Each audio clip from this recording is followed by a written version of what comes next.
So where has this pursuit taken you? Oh my God. Where have you landed? Why would you ask that? I'm asking you that here and now. It's New York City. It's Okay. March 7th. Well, partly it's taken to these very strange images that are behind your head right now.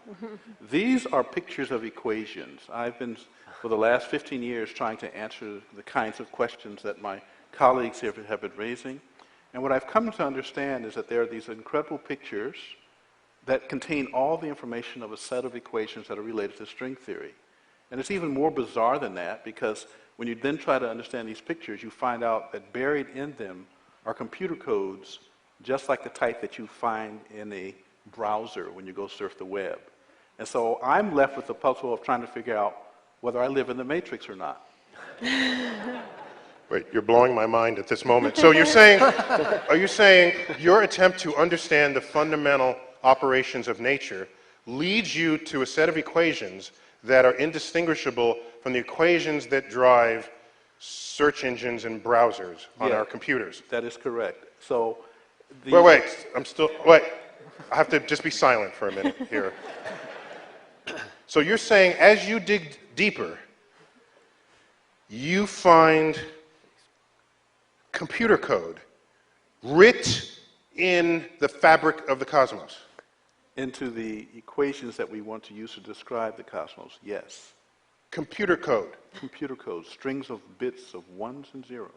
It's not just sort of resembles computer code, you're saying it is computer code. It's not even just is computer code, it's a special kind of computer code that was invented by a scientist named Claude Shannon in the 1940s. That's what we find very, very deeply inside the equations that occur in string theory and in general in systems that we say are supersymmetric. Okay.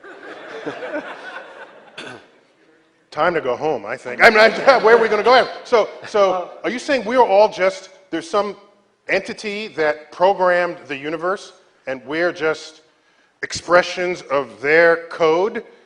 Well, I didn't say that. Some of those like the Matrix? That's what you said. Some of those codes are showing on the screen behind you right now. They don't look like codes, but these pictures, which we call adinkras, are graphical representations of sets of equations that are based on codes. So this is, in fact, to answer your question more directly, I have, in my life, come to a very strange place because I never expected that the movie The Matrix might be an accurate representation of the place in which I live. Jim, may I give you an argument that we don't live in the Matrix? Please! Yeah! Give me one now, quick! A very simple argument. There's a property that the real world right down here has that no mathematical equation has, that no solution of an equation has, that no abstract object has. Here in the real world, it is always some moment, which is one of a series of passing moments. And a mathematical equation doesn't have a flow of time in it. It just is. No, and this means... But Lee... Wait, let him finish. Wait, I need him here and now. This means that, to me, that the ancient metaphysical fantasy that we quote are just mathematics cannot be true, because in a world that was just mathematics, there would be no moment of time. Why isn't there math as a function of time? I'm sorry. We solve those. These are differential equations. But then you lay the solution out. X is a... Yeah. You're mistaking.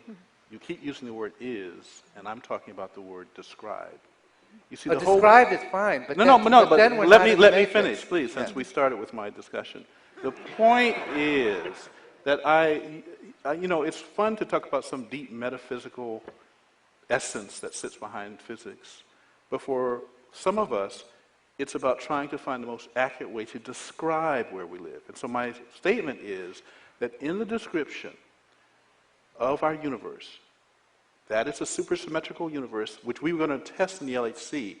If you believe that description, I can show you the presence of these codes. That's my statement. That's beautiful, and that's fine, and I admire that. Seriously, that's fine. That's another beautiful piece of mathematics that may be explanatory or descriptive of physics, but that all I'm objecting to is that doesn't mean that we live in the mathematics. That means the mathematics is just descriptive of an aspect of the universe. And that's a good point.